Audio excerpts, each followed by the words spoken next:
This is CGTN, China Global Television Network.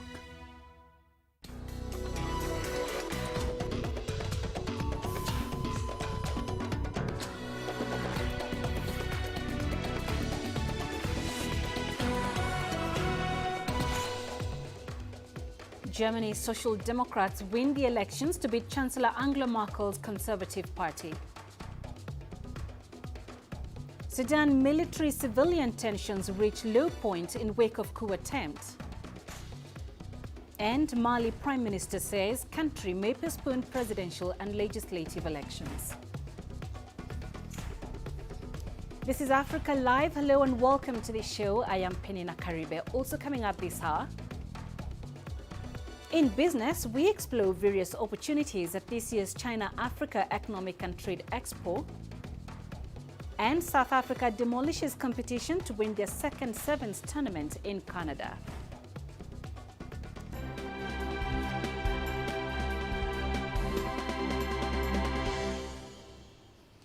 We start with the federal election in Germany. Preliminary official results show the center-left Social Democrats have defeated Angela Merkel's CDU-CSU Conservatives. The SPD has secured 25.7% of the votes, leading the CDU at 24.1%. The Green Party comes in third at 14.8%.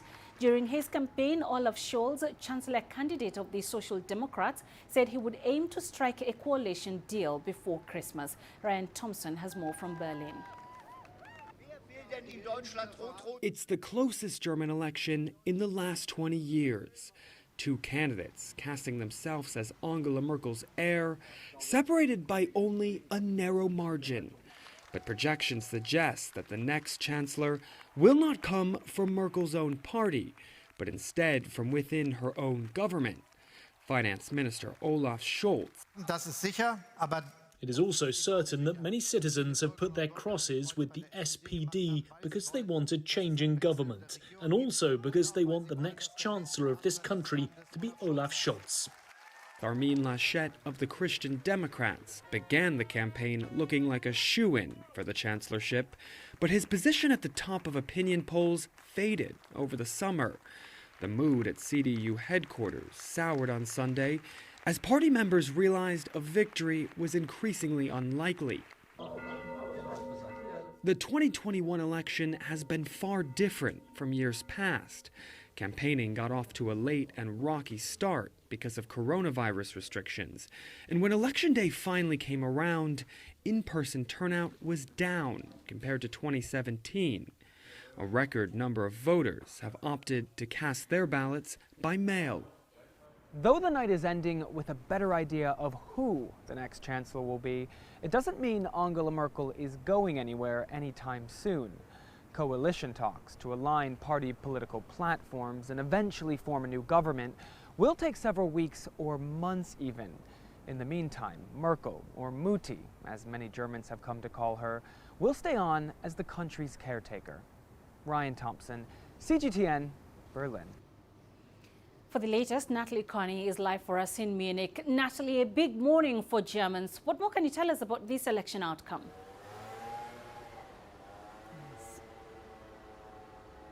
Definitely. Monday morning, start of a new week and start of what could very well be a new government in the days to come. As you've mentioned, the SPD did take the night with 25.7% of the vote. Lots of people happy about that. But if we're going to look at polls a few months ago, they were polling around 15%. So that is an incredibly good night for the SPD. The CDU, Angela Merkel's party, worst night for them. In fact, it's been the worst numbers that they've brought in history, with only 24.1%. That's down almost 9% from what they got back in 2017. The Greens, they had their best night ever with 14.8%. The pro-business FDP 11.5, and the far right AFD, they did drop substantially from what they brought in 2017 with only 10.3%. However, that still allows them to remain in parliament. So good numbers all around, well, especially for the SPD, who are certainly trumpeting off the numbers that they've managed to pull in on Sunday's vote. But what makes it even more interesting and sort of gives the SPD a stronger mandate, let's say, to form the next government, is the fact that they did up their numbers from 2017. One of the only parties to have done so, apart from the Greens. They're up more than 5%, whereas the CDU, for instance, are down almost 9%. So that definitely does put the SPD in a much better position when approaching other parties to try to form the next coalition government here. Okay, so speaking of that coalition government, what sort of coalitions might we see forming in the coming weeks?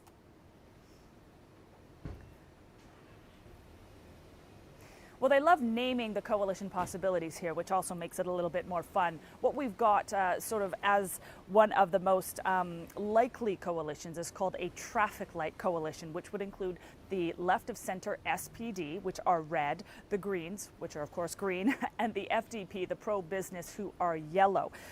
They would then take 416 seats in the Bundestag. You need 368 for that majority, so that's well into that. We could also see what's called the Jamaica coalition. That includes the CDU-CSU, whose colors are black, the Greens again, green, and the FDP, which are yellow. So both of these together really shows that it's actually the smaller parties that actually have the upper hand here, the Greens and the FDP, who have actually thought about coming together, spoken about coming together to sort of sort out their differences going forward and where they can compromise, because they are the two parties in German politics that kind of have the farthest apart in their agendas, in their policies, the most differences, let's say. So if they can come together and they can sort of present a strong front on compromise, and they're the ones that can go then to the senior parties and form the next coalition. So it's interesting times ahead.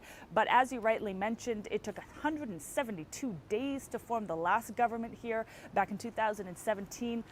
Politicians are hoping that it could come about by Christmas, but they did say that back in 2017.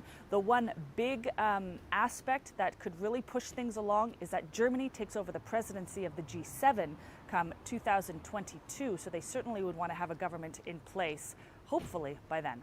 All right, Natalie, we appreciate that update. Thank you very much for joining us, Natalie Carney live for us in Munich. Let's widen this conversation. We're joined by Wolfgang Wrench, a political scientist from the University of Magdeburg in Berlin. Thank you, sir, for joining us. So the Social Democrats have narrowly won the election, but who exactly will be the next leader of Germany remains the biggest question for now. And with negotiations soon to start, what are the possible scenarios that we're looking at? Well, yes, you have to understand and you have to know that the electorate in Germany does not vote for the chancellor directly, but they vote for parties. And since we do not have majorities, we have a proportional electoral system. And because, these parties have become smaller, they have to form a coalition. In the coalition which gains half of the parliamentarians is able to elect the chancellor. At the moment, that is still open, whether the Social Democrats can form a coalition or whether the Christian Democrats. It depends on the ability to negotiate and to convince the two middle-sized parties, the Greens and the Liberals. And that is fairly open at the moment. However, there is a certain probability that the Social Democrats will win the negotiations. Right, so climate change was a huge issue in this election. It topped voters' agenda. With the climate summit COP26 just a few weeks away, what are we likely to hear from Germany? Well, the main topic in the election was the climate, but also in the big cities, the housing situation, and also the stability of the old age pensions. And in the end, it has been shown that the electorate attributed more competence in this field to the Social Democrats.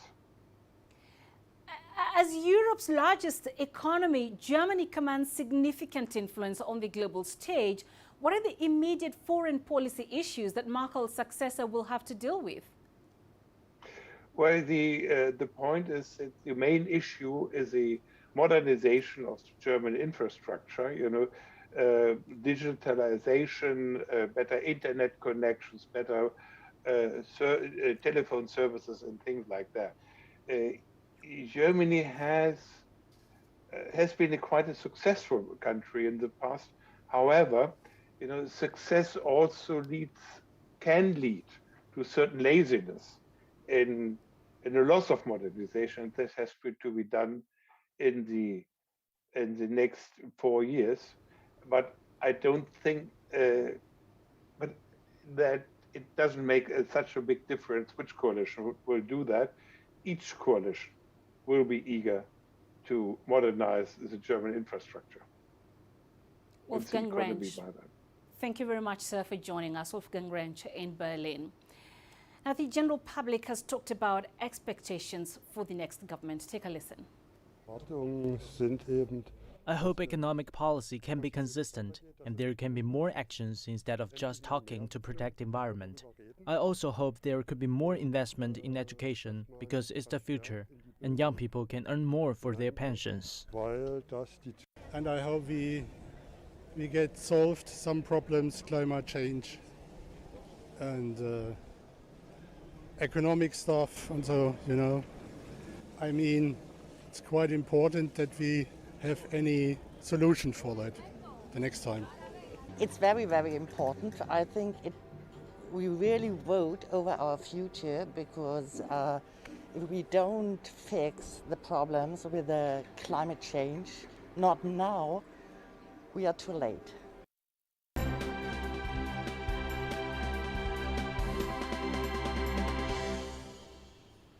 In Sudan, tensions remain high after an attempted coup on the country's transitional government last week.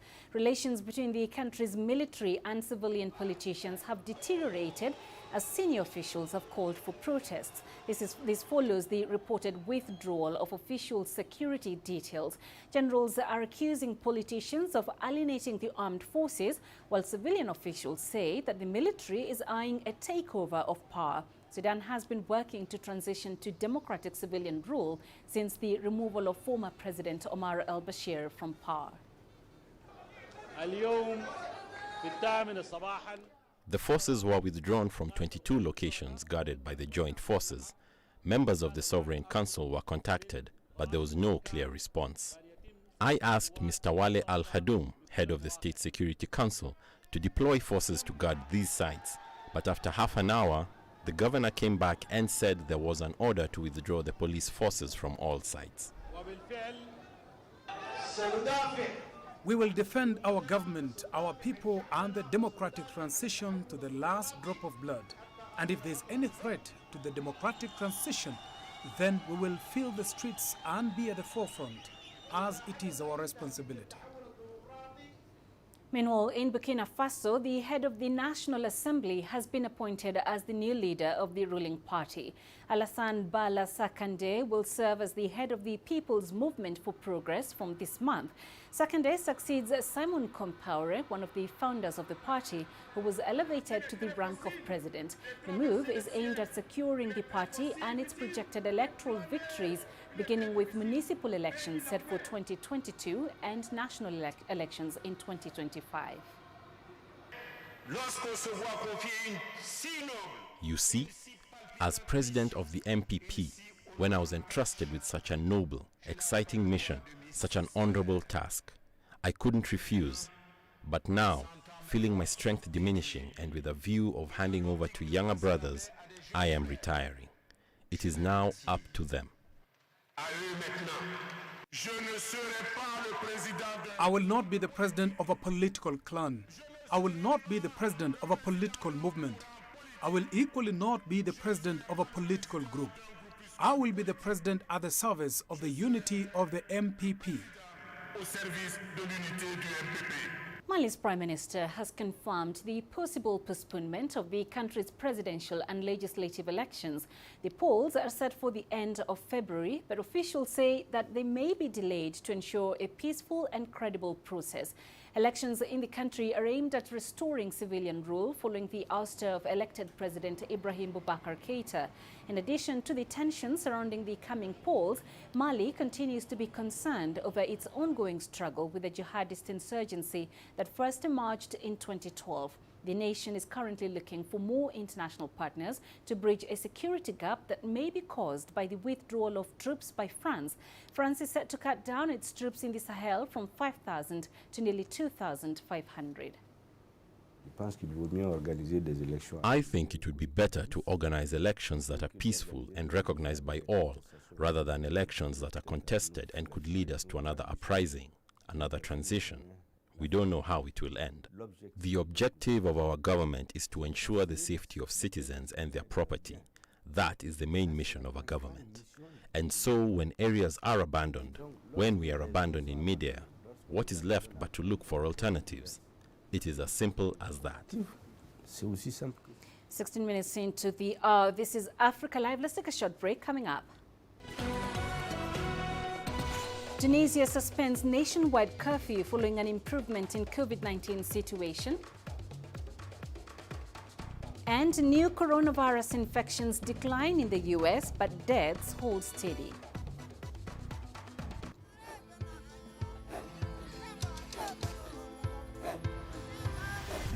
Africa is a continent of diversity, with varied climates and enchanting geography. And a people so distinct, but with a shared enduring spirit. We are at the heart of the continent to bring you the untold stories. Let's have a look. We celebrate Africa as it shapes its own destiny. Tunis, Cairo, Juba, Ethiopia, Tanzania. Africa Live. Find your voice.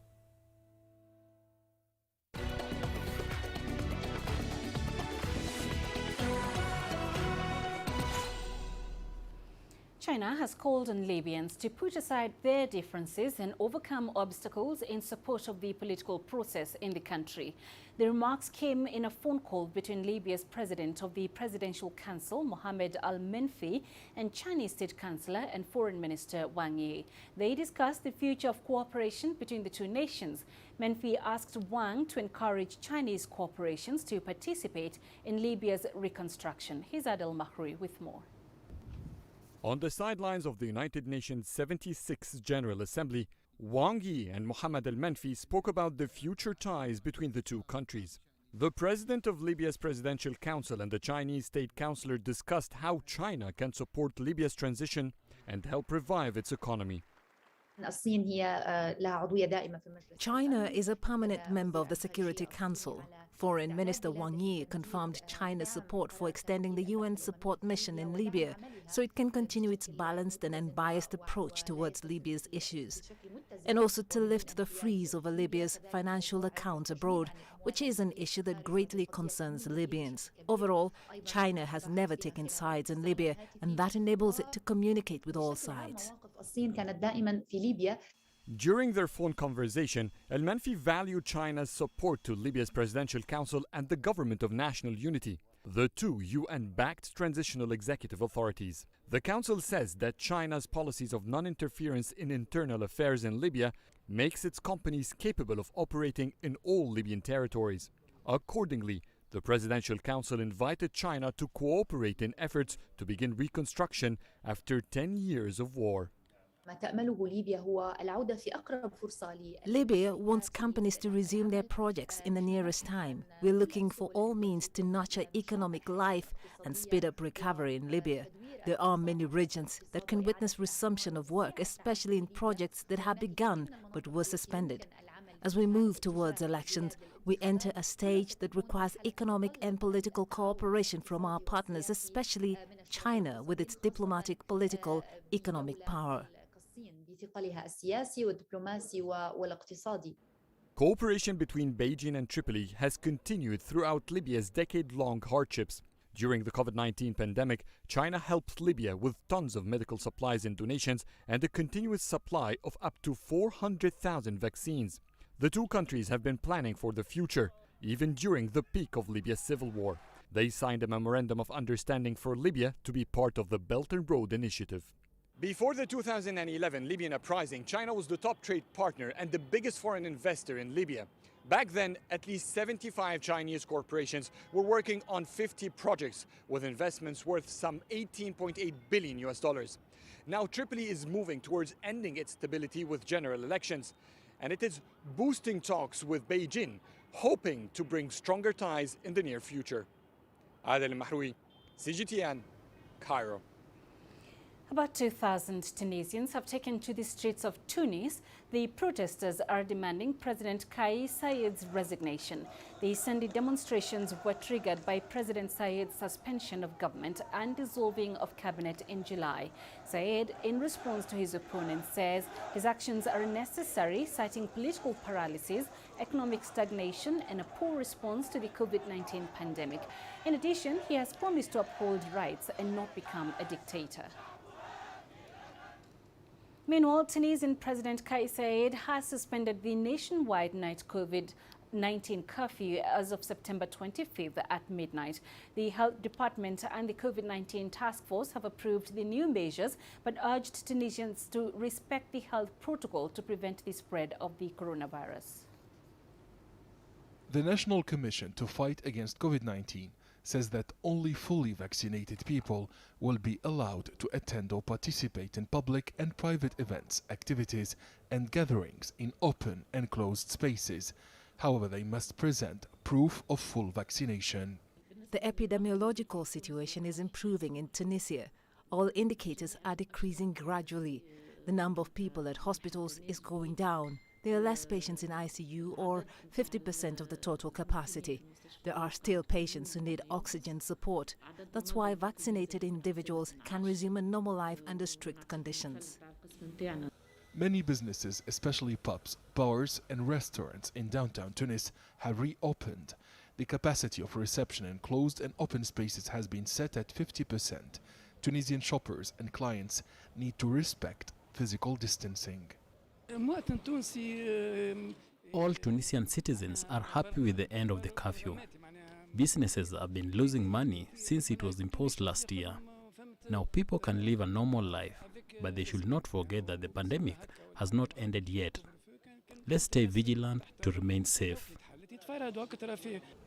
Mask wearing is mandatory in public spaces and transportation for all citizens aged over 6 years. However, many people do not respect this preventive measure. I just wear the mask in the metro, but I take it off when I'm having fun with my friends at nightclubs. I'm aware that I need to change this behavior and respect the health protocol. Otherwise, the nighttime curfew could be restored and we'd lose our freedom again. The scientific committee at the Health Department announced that Tunisian and foreign travelers coming from abroad to take part in events, activities and gatherings must be fully vaccinated. Analysts assert that President Saied's decision to end the nighttime curfew will revive the economic activity in the country. The head of state has recommended to step up the vaccination campaign in coordination with the Health Ministry and the Military Health Department. Aden Shawishi, CGTN, Tunis. Zimbabwe has gotten a COVID-19 vaccine boost after it received a fourth batch of Sinopharm doses from China. The consignment was handed over to Zimbabwean Vice President Constantino Chiwenga by the Chinese ambassador to the country. Slightly over 3 million Zimbabweans have received their first dose. Over 2.1 million people, about 15% of the country's population, are fully vaccinated. We are proud of the consistency with which the People's Republic of China has complemented our efforts to fight and conquer this dreaded virus.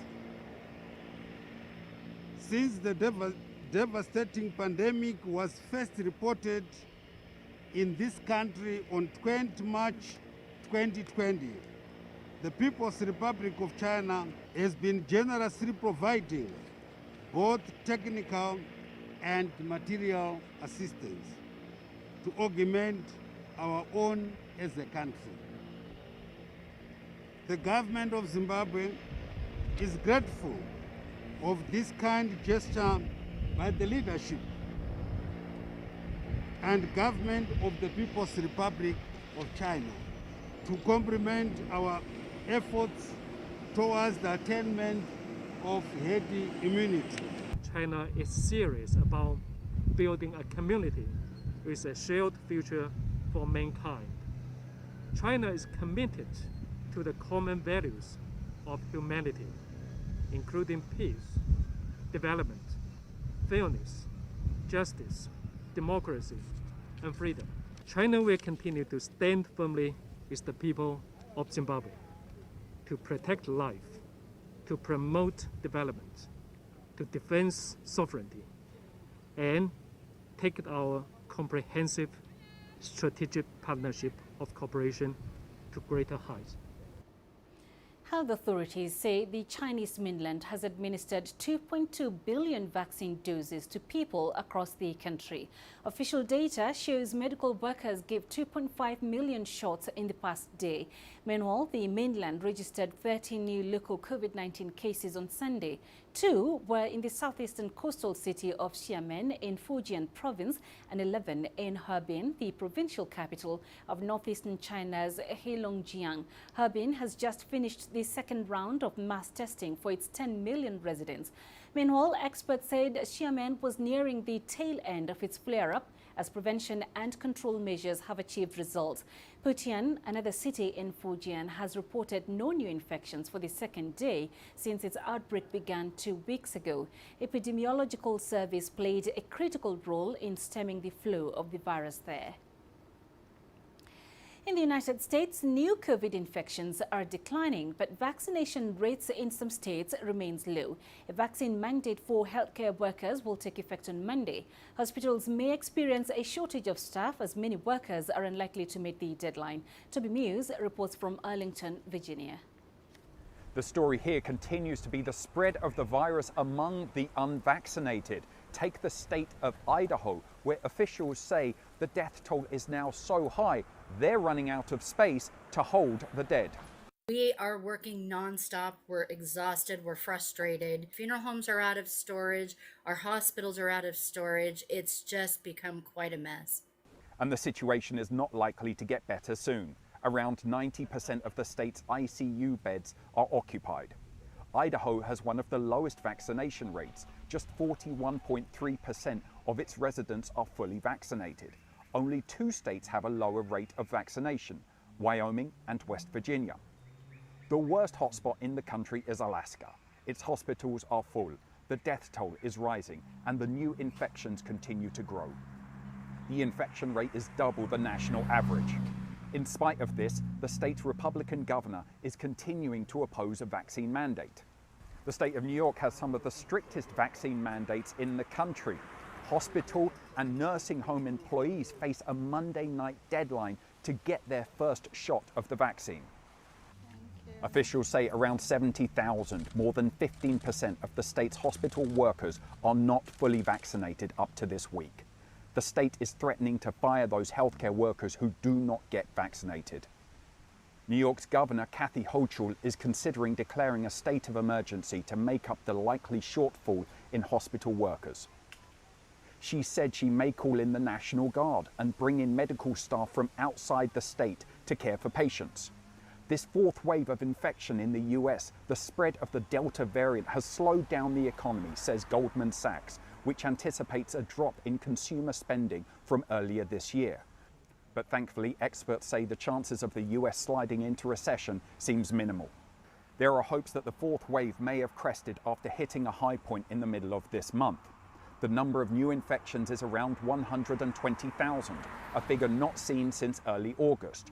That's a drop of around 20% over the past 2 weeks. The death toll is still looking at around 2,000 a day, but experts hope that that will drop in the coming days to reflect the slowdown in new infections and the always rising number of vaccinated. And as the US is rolling out its booster program, Wall Street is counting on big profits for the manufacturers of the vaccines. Pfizer could see global sales of $26 billion next year, and Moderna $14 billion if their vaccines are endorsed for all Americans to get boosters. Vaccines have tended not to be as profitable as treatment, so there's been less investment in vaccines in recent decades. Given the billions now to be made in vaccines, Wall Street anticipates more investment in vaccines in the future. Toby Muse reporting for CGTN, Arlington, Virginia. Coming up in business news, we explore various opportunities at this year's China-Africa Economic and Trade Expo.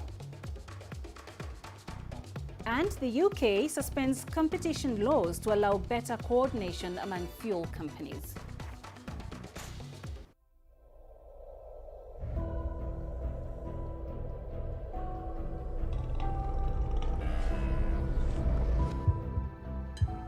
It's just taken me completely out of my depth, but at the same time it's exciting. It's new, it's different, it's a challenge. It's really exciting.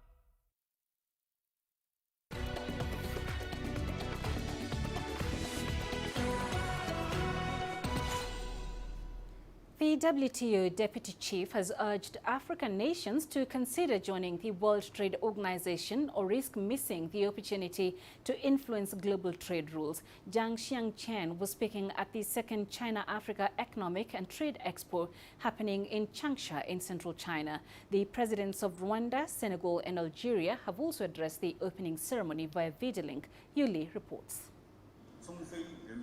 The numbers are a testament to the success of China-Africa cooperation in the past 2 decades. China-Africa economic and trade volume was only $10 billion in the year 2000. It broke through 100 billion in 2008 and $200 billion in 2013. In 2020, the number was $187 billion despite the pandemic. Yang Jiechi, the Communist Party of China's top foreign affairs official, says China has been Africa's largest trading partner for 12 consecutive years and is Africa's second-largest export destination for agricultural products. China-Africa trade accounts for more than 21% of Africa's total trade volume. This year marks the 50th anniversary of diplomatic relations between China and Rwanda. The mechanism had secured many business deals. Rwanda hopes to open a wider market in China for its chili and coffee. We have already seen the value of this event. At the first Expo in 2019, Rwandan companies secured rewarding trade deals, notably in the supply of specialty agricultural commodities to the Chinese market. This success has served to raise the ambition of our agribusiness sector even higher, and we appreciate the positive response by Chinese consumers to Rwanda's high-quality chili, tea, and coffee. Over 20 forums, business matchmakings, and promotional events will be held over the next 2 days. There are 2 major exhibitions showcasing products from China and African countries here in Changsha International Conference Center, as well as Gaoqiao Market. Participants will also discuss cooperation opportunities in logistics, processing, research, and cross-border R&D business centers. Yuli, CGTN, Changsha, Hunan Province.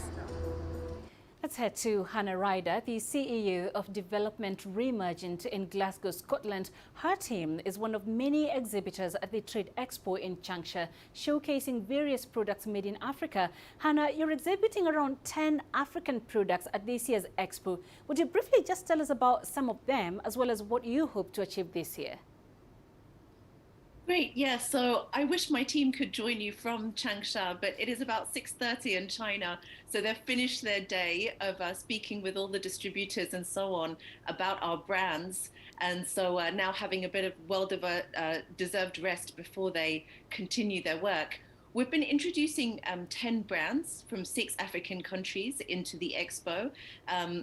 The brands that we're supporting, really, the aim is really to highlight the diverse, high quality and luxury African brands which exist across the continent and really help the Chinese consumer reimagine African products. Let me give you 3 examples. One brand is Yane, which is a high-end jewelry brand from Ethiopia. It focuses on creating a positive socio-economic impact through job provision. They sustainably source the local materials and Ethiopian semi-precious gemstones. And they really try to take their consumers on a journey through Africa through its jewelry designs. Another one is Oye Africa, which is a Kenyan footwear and accessories brand, very close to my heart since I'm a Kenyan. They design handcraft ethical products, and they also prioritize the employment of artisanal women in Kibera, which is in Nairobi. The women were unemployed before working at Oye, so it really is trying to create new employment opportunities for them, and their products are leather and try to last as long as possible to contribute to the slow fashion industry. They also use upcycled denim as well to reduce denim going to landfill. So again, they've got a very nice sustainability story. And finally, last but not least, this is just one more of the 10 brands that we have, Monk's Gin, which is from South Africa. And again, they use locally sourced, hand-picked botanicals, ingredients from the mountains around the distillery. And they're also off-grid, so they're solar power. So it's the first off-grid distillery in Africa. And again, they support local farmers. They provide extra employment. The people who were there were unemployed before. So again, they're really trying to support the local environment. They've run lots of awards for their products, including the Gold Medal 2019 South African Craft Gin Award. So we're bringing these kinds of brands to China, trying to show Chinese consumers that African products aren't just kind of traditional artisanal products, but they are complex, they're beautiful, and hopefully we can create really great new markets for them in China. Yeah, and talking of new markets, Hannah, this year's theme is New Start, New Opportunities and New Accomplishments. In keeping with this theme, and given that this expo comes off the back of the COVID-19 pandemic, what new opportunities are there that African countries can take advantage of? Well, First of all, of course, China's economic recovery from COVID-19 has been amongst the first in the world and is continuing to progress pretty well. And so that domestic consumption, certainly relative to the rest of the world, offers a great deal of opportunities for African brands to tap into. And also before the pandemic, China's market was very attractive. So for instance, in 2019, consumption was rising by 16% a year. And you compare that to a market like the US, which many African brands try to enter in Europe, US was only increasing by 2%. So as consumption is rising, it offers a really important opportunity for African countries, African brands and businesses, entrepreneurs to really take advantage of. And this is what we really encourage. Okay, so China is one of the leading trading partners across Africa. When looking at some of the policies at play, what are the key lessons African nations can use to improve trade amongst one another, particularly with the implementation of the intra-Africa trade agreements? Well, AFCFTA, the Inter-Africa Trade Agreement, is focused on inter-Africa trade, but that doesn't mean that what is done internally doesn't have to have a positive impact externally. We need to remember that trade increases in 2 ways. in terms of volumes, but also in terms of value. And I think part of the challenge for African countries is that, especially with regards to our export partners, whether it's China, whether it's Europe, we've been very much focused on volume, but we need to really focus on value, adding the value to products and using the Chinese market as a key opportunity to add value to products, create a new market for us, and that will obviously also support intra-Africa trade. So I think we really need to support. Here at the Expo, we're able to not only just showcase the brands, but also, and I think many of the presidents were talking about this earlier, really also attract further investment into supporting value addition across the continent. And that's what we're also trying to do, encourage Chinese investors to think of Africa as a destination for high-end manufacturing, not just extraction of raw materials. Hannah, we appreciate those insights. Thank you very much for joining us. Hannah Ryder, live for us there in Glasgow. Now, the UK has suspended competition laws to allow fuel suppliers to share information and coordinate their response to petrol shortages. Sunday's decision comes as gas stations ran dry after days of panic buying. Long queues of cars were seen at gas stations in London after oil firms reported a lack of truck drivers was causing transport problems from refineries to forecourts. British media is reporting that the army could be called on to deliver fuel to gas stations. CGTN's Michael Voss reports from London. The acute shortage of lorry drivers has been known about for months, but it's taken panic buying and long queues at petrol stations to force the government into an embarrassing U-turn. The UK will offer 5,000 temporary visas for foreign lorry drivers, reversing one of the key reasons for leaving the European Union, to reduce the dependency on cheaper foreign labour. They're making exemptions to work permits and all that for lorry drivers. I mean, this was the whole point of Brexit. I mean, the whole Brexit is now under question, isn't it? It's a bit like pasta and toilet roll in COVID, isn't it? All over again, but now with fuel. Despite the long lines, the government insists there is no fuel shortage and is urging people to stop panic buying. There's plenty of fuel. There's no shortage of the fuel within the country. So the most important thing is actually that if people carry on as they normally would and fill up their cars when they normally would, then you won't have queues and you won't have shortages at the pump either. As well as issuing visas, the government is also taking measures to reduce the training time needed to get a lorry driver's licence and writing to retired drivers asking them to return to work. But the opposition says it's all too little, too late. This is a complete lack of planning. No, we exited the EU. One consequence was there was going to be a shortage of HGV drivers. That was predictable. The haulage industry isn't the only one with a serious labour shortage, and the government could now face pressure to ease immigration restrictions for the health service, care homes, hospitality and the farming sectors. The poultry industry will also be able to hire 5,500 foreign workers on 3-month visas in a bid to ensure there's no shortage of turkeys, Britain's traditional Christmas meal. The government says that immigration is a short-term fix and that it's up to industries to pay more to attract local hires.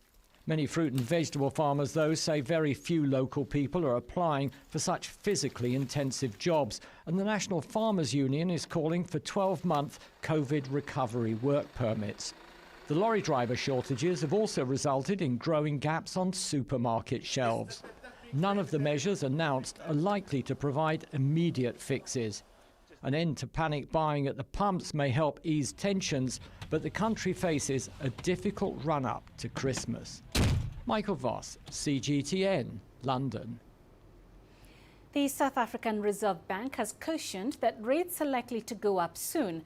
That's after the Apex Bank kept the repo rate at 3.5% since July 2020. The Monetary Policy Committee's decision was unanimous, despite indicators showing increased upside risks to inflation. The latest consumer inflation reading came in at 4.9%. The implied policy rate path of the quarterly projection model indicates an increase of 25 basis points in the fourth quarter of 2021 and further increases in each quarter of 2022 and 2023. These repurchase rate levels reflect a highly accommodative policy stance through the end of the forecast, keeping financial conditions supportive of credit demand as the economy continues to recover. The bank has ensured adequate liquidity in domestic markets and will continue to closely monitor funding markets for stress. In addition, regulatory relief provided to banks continues to support lending to households and firms. This is Africa Live. Coming up after the break, we have new insights into Michelangelo's masterpieces as his restored Pieta Bandini is unveiled to the public. Join us in global business and see Africa through our eyes.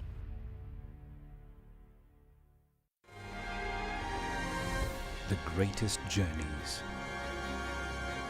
the greatest sights, the greatest adventures. Here in Continental, this weir allows the locals to walk on water. We're far more than just TV news. We're your passport to the wonders of Africa. To bring you stories of struggle, survival and hope.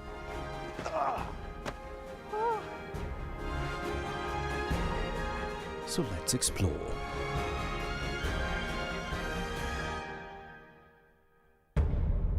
CGTN. See the difference.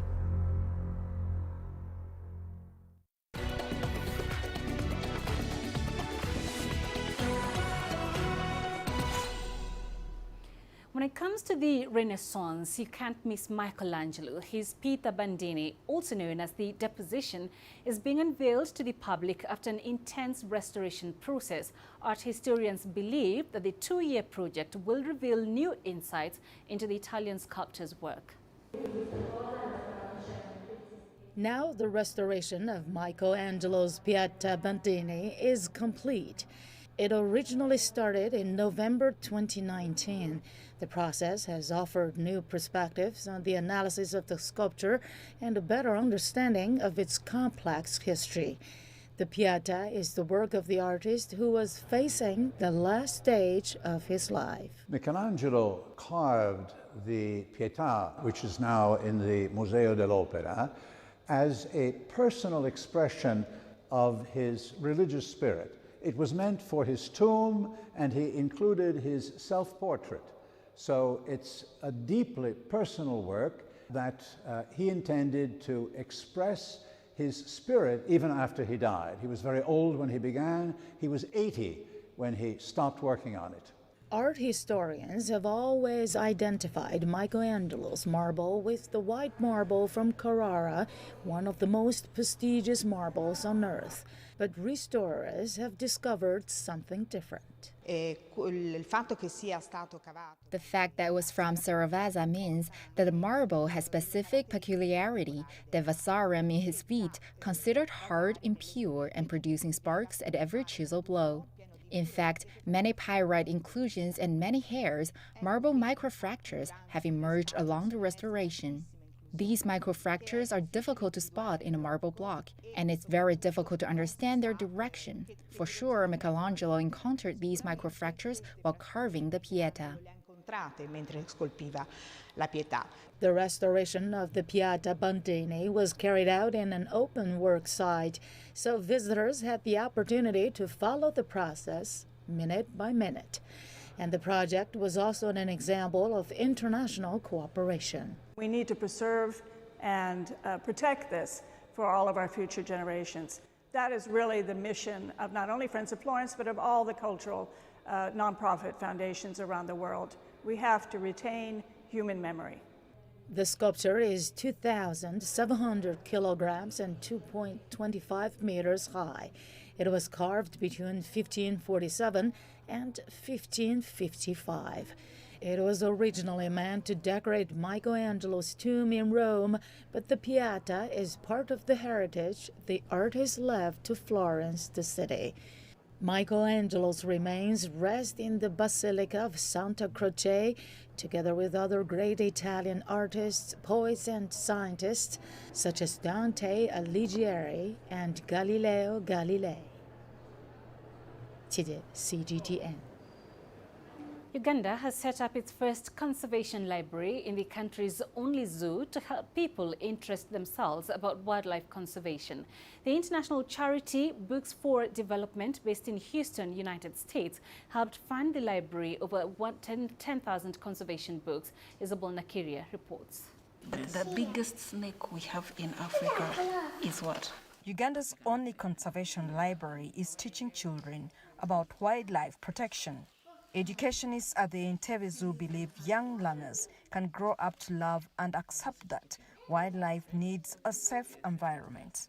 We like to reach out as much as possible to the younger generation so that we have a good mindset right at the start. 13-year-old Jeremiah Atamba has... It may come, the animals, okay, let's say they don't have all the time to go around the entire zoo, and they actually may go around, they don't understand many things. There are these big terms and all that. But now when you come to this library, there are many sections for different ages. The wildlife park has created an ideal environment for the children in this library to read and learn. This section of the library has been dedicated specifically for children. The idea is to reach as many children as possible with compelling and illustrated books to make them more aware of wildlife conservation. Uganda's zoo has over 600 animal and bird species, but there is more to learn in the library for tourists who visit the country. It's less than 7 minutes drive to the Entebbe International Airport, and visitors flying out of the country often stop at the park before catching their flight. The zoo has also started mobile libraries in hard-to-reach areas in the islands. We set books in those boxes and move them to communities and schools so that there's increased access to the people who may not have chance to access these libraries. The Wildlife Conservation Society ranks Uganda as one of the richest in biodiversity conservation in Africa. And zoo educationists here say to maintain this, they will need to double their efforts in conservation with more wildlife books.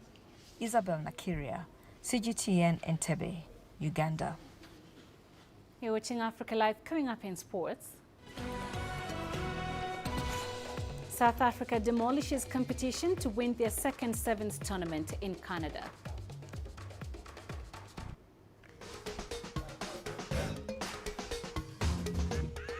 Africa Live.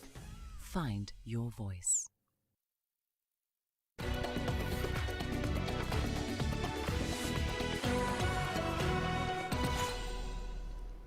Mullah Duplessis scored his 10th and 11th tries of the weekend to lead series champion South Africa to a 24-12 win over Britain in the Edmonton Sevens men's final on Sunday.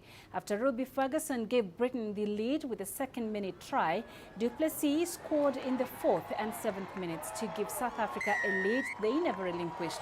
Captain Sibiwe Soyizwapi also scored 2 tries for the winners. Tom Bowen scored a late try for Britain, his 99th in sevens competition. He was only meters from his 100th when tackled into touch by Duplessis with several minutes remaining. South Africa needed only to make the final at Edmonton